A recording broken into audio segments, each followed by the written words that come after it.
बिस्मिल्लाहिर्रहमानिर्रहीम।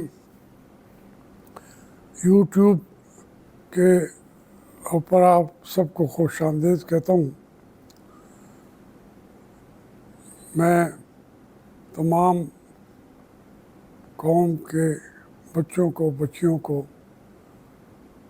सलाम पेश करता हूँ। आज और कल इन 2 दिनों में ईरान ने इसराइल पर ड्रोन मारे। उन्होंने अपना टारगेट अचीव कर लिया, बल्कि अपने टारगेट से भी बहुत ज़्यादा मुसलमानों के लिए उन्होंने इसको यौम फतह के तौर पर बना दिया। देखिए, इसराइल जो है वो नाकाबिले तस्खीर होने का इमेज दुनिया को दे चुका है और उसके पास इतने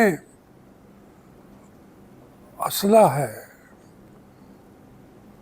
जिसको वो कहता है एयर डिफेंस सिस्टम, यानी कोई मुल्क उससे अगर वो ख़रीद ले तो फिर उस पर कोई हवाई हमला हो ही नहीं सकता। इंडिया भी वो सिस्टम इसराइल से ख़रीद रहा था और बाकी कई मुल्कों ने भी वो उससे सौदे कर रखे थे। तो असले का सबसे बड़ा मुल्क अमेरिका है। अब वो अमेरिका से भी बढ़कर आगे मैदान में आ चुका था। तो उसकी पहली तो जो उसका दावा था उसको हमारे फ़लस्तीन के भाइयों ने उसका गरूर खाक में मिला दिया। हर शहर उनका तक वो पहुंच सकते थे। इससे पहले हम देखते हैं कि लबनान से हमारे जो रहनुमा हैं उन्होंने भी इसराइल का गरूर तोड़ा था। तो अब तो उसका गरूर रेज़ा हो गया है। अब ये तफसीलात आती रहेंगी। वो कहेगा हमारा तो कुछ किया नहीं है। ईरान कहेगा कि हमने 50% टारगेट हासिल कर लिए हैं। लेकिन मैं समझता हूँ कि ये ईरान के सर इस फतह का सेहरा रहेगा। अमेरिका भी उस तरीके से अब आगे नहीं आ रहा। बरतानिया और कनाडा,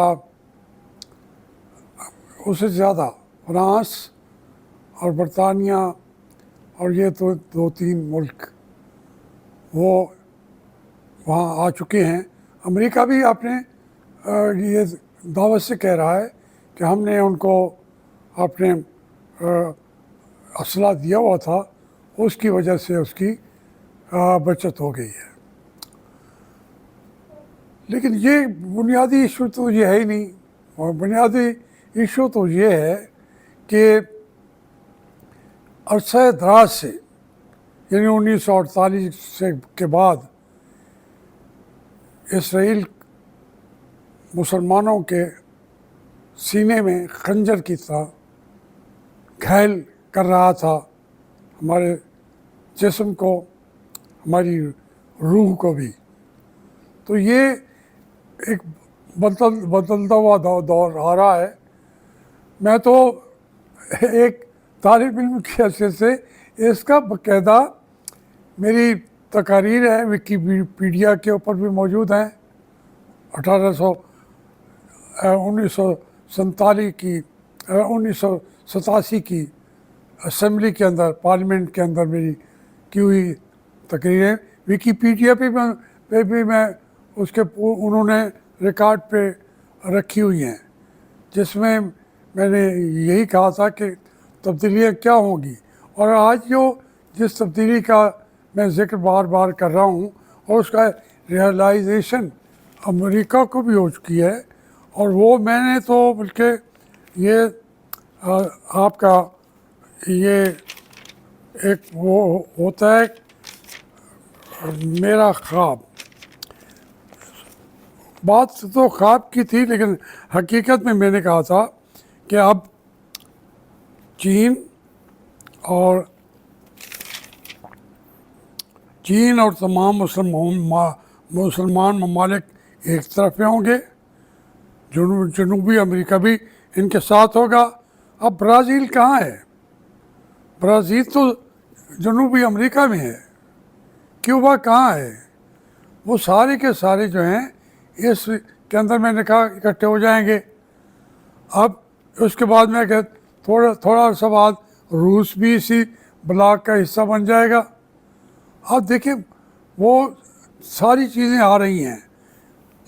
वो ये मैं ये किताब के अंदर भी ये जो 20-25 साल पहले छपी है यार, ये हाँ, ये 250 में के सफ़े पे मैंने कहा था अब जो पीछे बचेगा वो अमेरिका होगा, बरतानिया होगा, इसराइल होगा, ये तनहा रह जाएंगे। आज बरतानिया का वज़ीर आज़म जो है, जो वो ना होता, वो तो खैर एशियाई बैकग्राउंड रखने वाला है, वो ना भी हो, रिची जो है, तो उनकी पॉलिसियाँ बदलती नहीं हैं। उन्होंने इसराइल तो बच्चा भी बरतानिया का है, तो इसलिए उन्होंने बनाया भी था कि मुसलमानों के सीने के अंदर खंजर गाड़ा जाए। लेकिन अब वो ज़माना अब तब्दील हो रहा है और वो रास्ते हट के अब सऊदी अरब ने भी गहरी तशवीश का इज़हार कर दिया है। उससे तो कोई यही थी कि चुप रह जाता या इसराइल को सपोर्ट करता खुफिया तरीके से, जैसे उर्दन कर रहा है, ये भी करता। तो इसमें जो पाकिस्तान ने किया है वो काबिल शर्म है, क्योंकि हमने IMF के अंदर बंधे हुए हैं। हमारी अफवाज पाकिस्तान की सारी तनख्वाहें IMF हमें दे कर्ज़े, तो फिर उनकी हम तनख्वाहें अदा करते हैं। हमने अपने वजूद से बहुत बड़ा डिफेंस का एक ढांचा खड़ा हुआ है। वो अब हमारे दुश्मनों को खाने के बजाय वो ढांचा अब हमारे मुसलमानों की, पाकिस्तान के लोगों के जज्बात को वो खा रहा है।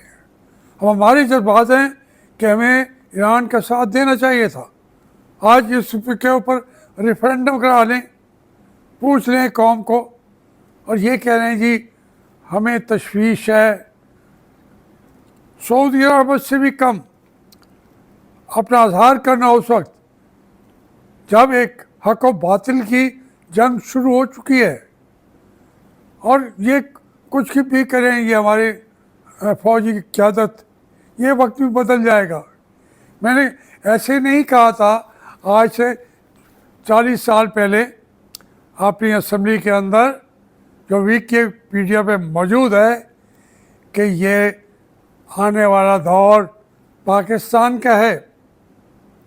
और आज अमेरिका के लोग भी कह रहे हैं, सारी दुनिया इस वक्त वो साथ दे रही है हमास का,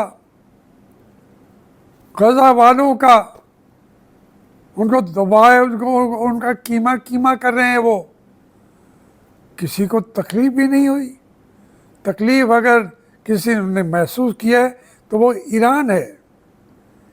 उन्होंने, यह हकीकत है कि इसी को सैनियत कहते हैं। हम हर एक को काफिर बना देते हैं। उसके अंदर तो हमारे सारे शेर हैं, तमाम मौलवी जिनको सऊदी अरब से चंदे आते हैं। अब सऊदी अरब भी वो सऊदी अरब नहीं रहा। उनके वो तो ईरान के साथ दोस्ती के लिए आगे बढ़ रहा है बार बार। पाकिस्तान को भी अब अपने नकाब को बाहर उतार के जो पाकिस्तानी कौम की शक्ल है, जो सूरत है, वो दुनिया को दिखानी चाहिए। ये हिंदुओं की पॉलिसी उन्होंने जिन्होंने बदल दी, हिंदुस्तान की पॉलिसी वो नहीं थी। ये मोदी की पॉलिसी है, इसराइल के साथ खड़ा है। वहाँ भी तब्दीली आएगी अगर हमने हिंदुस्तान की तब्दीली के बाद फिर हमने ईरान को, उसकी जुर्रत को सलाम पेश किया तो क्या फ़ायदा। इसलिए पाकिस्तानी कौम के जज्बात हैं, हमारी सोच है, फ़िक्र है, हमें वो ईरान से भी ज़्यादा है। यहाँ तो दोनों शिया हज़रात भी और जो हम हैं सुन्नी हज़रात भी, वो एक है फ़लस्तीन के ऊपर। जो क़ायद आज़म की पॉलिसी थी उसके ऊपर हम चल रहे हैं। इमरान खान भी वही कहता है और बज़ाहिर दूसरी पार्टियां भी वही कहती हैं। लेकिन अमली तौर पर हमने पहले तो गज़ा के लोगों को यकाओ तना छोड़ा। आज ईरान जंग लगा है, उसको यकाओ तना छोड़ना चाहते हैं। वो ये जंग हारेगा नहीं, ईरान जीत जाएगा।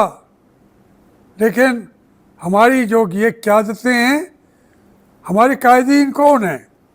हमारे कायदीन तो कमांडर इन चीफ है, वो खामोश है क्योंकि वो अमेरिका से डरते हैं। लेकिन अब हमारी पूरी मईशत जो है मज़हब से हट के हमें बांध के रख दिया उसने, उस मईशत ने। हम निकलेंगे अमेरिका की ग़ुलामी से, ये पूरी कौम, पाकिस्तानी कौम निकलेगी वो अमेरिका की ग़ुलामी से। और इंशाअल्लाह हम तमाम मुसलमानों के साथ मिल के खड़े होके बैतुल मुक़द्दस को दोबारा आज़ादी दिलाएंगे।